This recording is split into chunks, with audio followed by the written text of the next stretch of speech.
War 2 Hrithik રોશન junior NTR Kiara અડવાણીની war 2 જે release થઈ હતી કુલીની સાથે ફિલ્મ જોઈને લાગ્યું કે ભાઈ ચાલો પહેલા હું તમને કહી દઉં છું કે અમારે લઈને આવ્યો છું ચેનલ રિવ્યુ વાળા જુઓ પણ વિચારીને ગુજરાતી રિવ્યુ ચેનલ આપની માટે સબસ્ક્રાઇબ કરો, મજા આવશે. ગુજરાતીમાં રિવ્યુ લાવી સચોટ રિવ્યુ લાવીશ. મારે કોઈ ડિરેક્ટરનું કામ નથી. તો આપણે ચાલો વાત કરીએ વોર 2 ની, જેમાં ઋતિક રોશન જુનિયર એનટીઆર ને કિયારા અડવાણી મિત્રો વોર 1 ની પાછળ જે આવી છે વોર 2.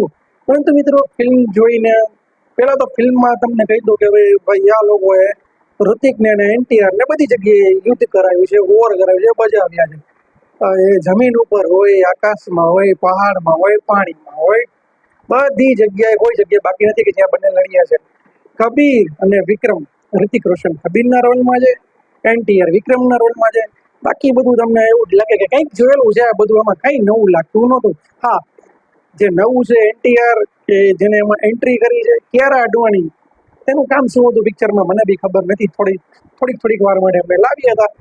બાકી એક્સપેક્ટેશન પ્રમાણે યાર પાણીમાં પૈસા પડી ગયા એવું મને લાગ્યું. કે જેટલી એક્સપેક્ટેશન હતી વોર 2 ની, કબીર થોડોક બગડી ગયો છે અને એજન્ટ વિક્રમ જે છે તેનું કામ થોડુંક સારું લાગ્યું. જોકે ઋતિક રોશનની એન્ટ્રી પિક્ચરને સંભાળે છે, તે એનટીઆર પણ જે તે પોતાનું જે કામ છે ખરેખર કરે છે, પણ સ્ટોરી જે છે એમાં એવું લાગ્યું કે ભાઈ કંઈ નવું નથી, કંઈ યુનિક નથી. બસ જે ચાલતું આવે છે એ જ છે.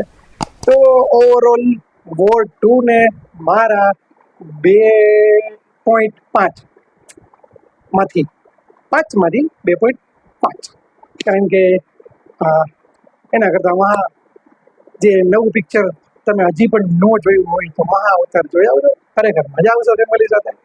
વોર 2 ઓટીટીમાં જોઈ નાખજો. તો મળીશું આવા જ વિડીયો સાથે. કોમેન્ટ કરજો તમને મારા વિડીયો કેવા લાગે છે. મળીશું આવા વિડીયો સાથે. ત્યાં સુધી કલ્પેશ ગેમરાના સોને ભારત માતા કી જય, વંદે માતરમ.